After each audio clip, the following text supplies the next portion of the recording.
Hi friends, welcome back to my channel banking tutor Telugu.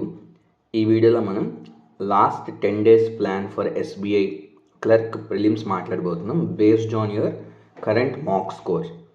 మనం 3 కేటగిరీస్గా divide చేసాం. మీ score 40 to 50 అయితే మీరు ఫస్ట్ కేటగిరీ, 50 to 60 అయితే సెకండ్ కేటగిరీ, అండ్ 60+ ఎంత వచ్చినా you will be under the third category. So మనం ఈ 3 కేటగిరీస్కి what should be your last 10 days strategy అనేది ఇన్డెప్త్గా మాట్లాడబోతున్నాం. Let's get in to the video. First starting off, మీరు ఇన్ కేస్ 40 to 50 రేంజ్ మధ్యలో ఉన్నారనుకోండి, దానికి ఏం ప్లాన్ వర్కౌట్ అవుద్దో మాట్లాడదాం. ఫస్ట్ థింగ్, మీరు మాక్స్ అటెంప్ట్ చేస్తున్నారనేది ఒక good sign. So mock attempting is the best way to clear any bank exam. So మీరు ముందు మాక్స్ రాస్తున్నారు కాబట్టి you're already on the right path. ఇప్పుడు మీ స్కోర్ ఇంక్రీజ్ ఎలా అవ్వాలి? 40 to 50 అంటే జనరల్లీ నా ప్రిపరేషన్ టైం అప్పుడు నేను అబ్జర్వ్ చేసింది, నేను వేరే ఫ్రెండ్స్తో మాట్లాడుతున్నప్పుడు తెలుసుకుంది ఏంటంటే, you recently started attempting max.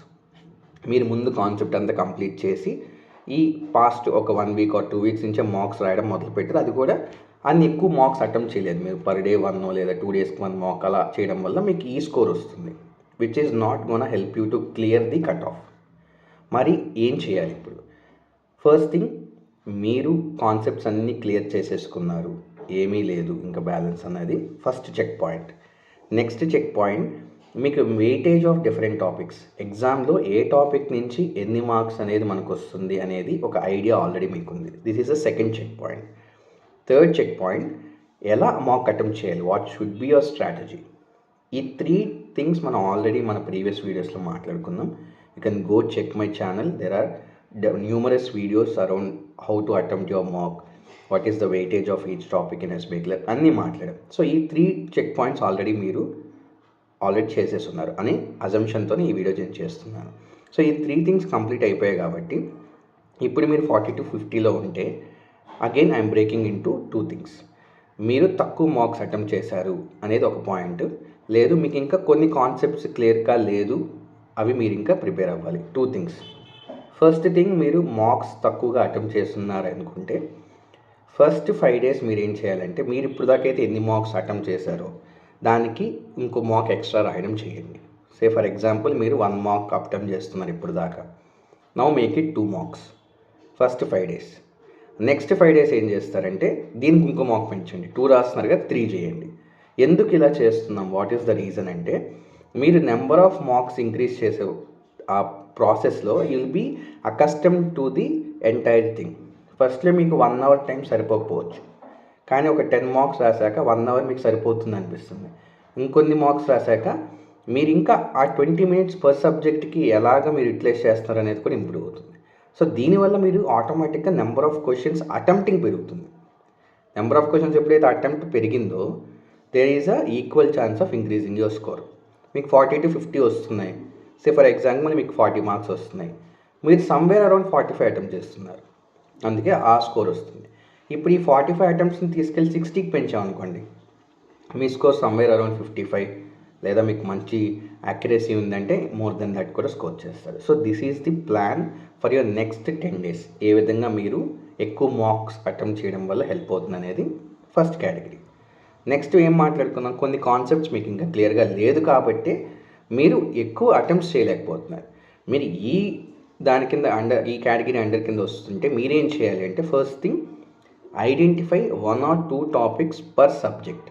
Reasoning, quants and ఇంగ్లీష్లో 1 or 2 ఐటమ్స్ని ఐడెంటిఫై చేయండి, which will give you at least 3 marks per subject.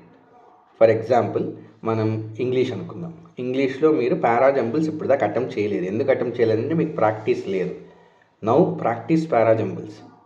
మీరు ఈ 5 daysలో 10 daysలో మాస్టర్ చేయలేరు, కానీ ఆ 5 questions నుంచి can you identify the starting statement, can you identify the ending statement, అక్కడే 2 marks వచ్చేస్తాయి మీకు. ఇలా ఇంకో టాపిక్ ఏదైనా ఐడెంటిఫై చేయండి, ఫిల్లర్స్ అనుకోండి, లేదా ఎనీ టాపిక్ ఐడెంటిఫై చేయండి, 3 marks మీరు గెయిన్ చేసుకునే విధంగా. సో ఈచ్ సబ్జెక్ట్లో 3 marks అంటే ఓవరాల్గా 9 marks, క్లోజ్ టు 10 marks మీరు ఇంక్రీజ్ చేసుకోగలిగే టాపిక్స్ మీరు ఐడెంటిఫై చేసుకున్నారనుకోండి. మీరు 40 స్కోర్ చేస్తుంటే ఆ టాపిక్స్ని కూడా అటెంప్ట్ చేయడం వల్ల we'll score go to 50 marks. ఒకవేళ మీకు 50 వస్తున్నాయి అనుకుంటే ఇంకో 10 యాడ్ చేసుకుంటే we'll score go to 60 marks. దీనివల్ల ఏం జరుగుతుంది, వాట్ ఈస్ గోనా హ్యాపెన్ అంటే, Now you will at least have a chance of clearing the cutoff if cutoff is less compared to previous year. మీరు 40 రేంజ్లో ఉంటే మీకు అసలు ఛాన్సే లేదు. నా ఏం చేస్తాం ఈ 10 డేస్లో అంటే మనకి 80 దాకా వెళ్ళిపోలేము, 70 దాకా వెళ్ళిపోలేము. But let's increase our chance of clearing the prelims cut off. In case మన అదృష్టం బాగుంది, కట్ ఆఫ్ తగ్గింది అనుకోండి, ఇఫ్ ఇట్స్ సమ్వేర్ అరౌండ్ 50 అనుకోండి, మీరు ఈ ప్రాక్టీస్ వల్ల 51, 52 గెయిన్ చేశారనుకోండి, విల్ హ్యాపీలీ క్లియర్ ప్రిలిమ్స్. ఎలాగో ఈ స్కోర్ మనకి ఫైనల్ కట్ ఆఫ్లో కలవదు, జస్ట్ క్వాలిఫైయింగ్ నేచర్ కాబట్టి మన గోల్ ఏంటంటే increasing our chances of qualifying the prelims examination. That is the strategy for 40 to 50 marks. Next 50 to 60. మీకు 50 to 60 వస్తున్నాయంటే మీరు ఆల్రెడీ మార్క్స్ అనేది ఎప్పుడో స్టార్ట్ చేస్తున్నారు, ఒక 3 weeks 4 weeks బ్యాకే. నెంబర్ ఆఫ్ మార్క్స్ కూడా మీరు బెటర్గా అటెంప్ట్ చేశారు కాబట్టి మీరు 50 to 60 మధ్యలో ఉన్నారు. కానీ ఇంత రేంజ్ ఎందుకు ఉంది? 50 to 60 అంటే దాదాపు 10 మార్క్స్ రేంజ్. ఒక ఎగ్జామ్లో 51, ఒక ఎగ్జామ్లో 57. ఇలా ఎందుకు జరుగుతుందంటే కన్సిస్టెన్సీ అనేది మిస్ అవుతుంది, ఎక్కడో కన్సిస్టెన్సీ మిస్ అవుతుంది. దానికి ప్రాబ్లం ఏంటి అంటే, ఒకటి మీకు మాక్ అటెంప్ట్ స్ట్రాటజీ ఏదైతే ఉందో అది క్లియర్గా లేదు. ఒక ఎగ్జామ్ ఒకలా తీసుకెళ్తున్నారు, ఇంకో ఎగ్జామ్ని ఇంకో వేలో తీసుకెళ్తున్నారు. సో మీరు ఫస్ట్ ఐడెంటిఫై చేయాల్సింది what is the right thing for you as a strategy. లేదు మీకు క్లారిటీ లేదంటే ఆల్రెడీ మన ఛానల్లో సబ్జెక్ట్ వైజ్గా అటెండింగ్ స్ట్రాటజీ గురించి క్లియర్గా మాట్లాడాను, ఆ వీడియో చూడండి. అకార్డింగ్గా ఆ స్ట్రాటజీ అప్లై చేయడం మొదలుపెట్టండి. ఫస్ట్ మాకు టఫ్ ఉంటుంది, సెకండ్ టఫ్ ఉంటుంది, థర్డ్, ఫోర్త్, ఫిఫ్త్ నుంచి మీకు ఆ ప్యాటర్న్ అలవాటు అయిపోయే కొద్దీ you will easily go through the entire question sets or maximum 90% questions attempt చేయడానికి మీకు ఆ స్ట్రాటజీ హెల్ప్ చేస్తుంది. So that is first category 50 to 60లో. సెకండ్ కేటగిరీ అగైన్ మీకు ఏదైనా కొన్ని కాన్సెప్ట్స్ క్లియర్గా లేవు. Now you should also identify 1 or 2 topics per subject which will give you at least 2 marks. ఎందుకంటే మీరు 50 to 60 చేస్తున్నారంటే ఆల్రెడీ మీ అటెంప్ట్స్ అరౌండ్ 60 లేదా 65 ఉండుంటాయి. కాబట్టి మీరు ఇప్పుడు ఎక్కువ మార్క్స్ గ్యాదర్ చేయడం కష్టం అవుతుంది. కాబట్టి 1 or 2 topics which will give you 2 marks identify చేయండి. సే ఫర్ ఎగ్జాంపుల్ రీజనింగ్ ఉంది, రీజనింగ్లో మీరు ఈ వర్డ్ బేస్డ్ ప్రాబ్లమ్స్ అటెంప్ట్ చేయట్లేదు, అవి ప్రాక్టీస్ చేయండి. ఆల్ఫాబెటికల్ సిరీస్ మీద ఉంటాయి లేదా నెంబర్ సిరీస్ మీద ఉంటాయి, అవి 1 or 2 క్వశ్చన్స్ గ్యారంటీ వస్తాయి, అవి ప్రాక్టీస్ చేయండి. అక్కడ 2 మార్క్స్ మీరు గెయిన్ అవ్వచ్చు గ్యారంటీగా. ఇలాగా ఈ సబ్జెక్ట్లో 2 లెక్కన 6 మార్క్స్ వచ్చాయనుకోండి, మీరు ఇన్ కేస్ 50లో అంటే 56కి వెళ్తుంది స్కోర్, 55 అంటే 60 దాటుతుంది. So which is a very very good score for qualification. Last year cut off గమనిస్తే 56 ఉంది ఆంధ్రాకి.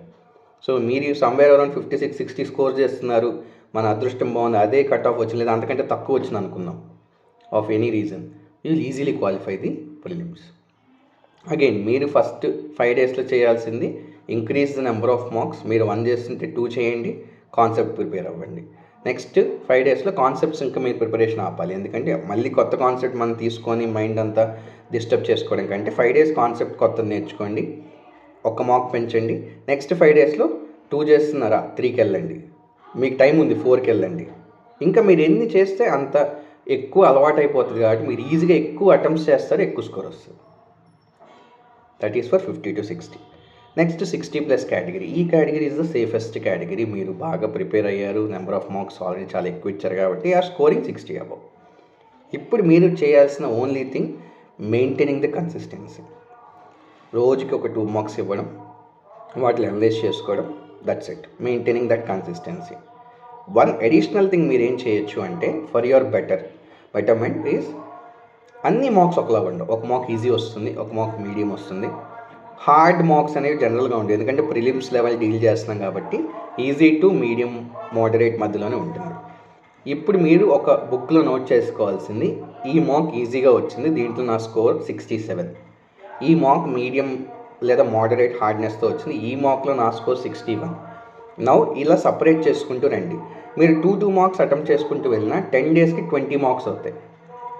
ఒక 7 to 8 మార్క్స్ మోడరేట్ అనుకుందాం, మిగతా అన్నీ ఈజీ అనుకుందాం. Now do the average. మీకు ఒక ఐడియా వస్తుంది, okay if in case paper moderate లెవెల్లో వస్తే నాకు వచ్చే score will be around 61 to 63. Easy level వచ్చింది అంటే my score will be around 67 to 70. ఇది ఎందుకు చెప్తున్నానంటే మీరు ఎగ్జామ్ వెళ్ళొచ్చిన తర్వాత ఏదో ఒక యూట్యూబ్ ఛానల్ వీడియో చూసి ఓకే ఇవాళ పేపర్ ఇలా వచ్చింది, ఇంత కట్ ఆఫ్ ఉండొచ్చు అనేది కాదు. మీరు రాసినప్పుడే మీకు అర్థమైపోతుంది, ఓకే ఈ పేపర్ లెవెల్ మోడరేట్, నాకు మోడరేట్ ఉందంటే అందరికీ మోడరేట్. సో నా టార్గెట్ స్కోర్ 60, 63.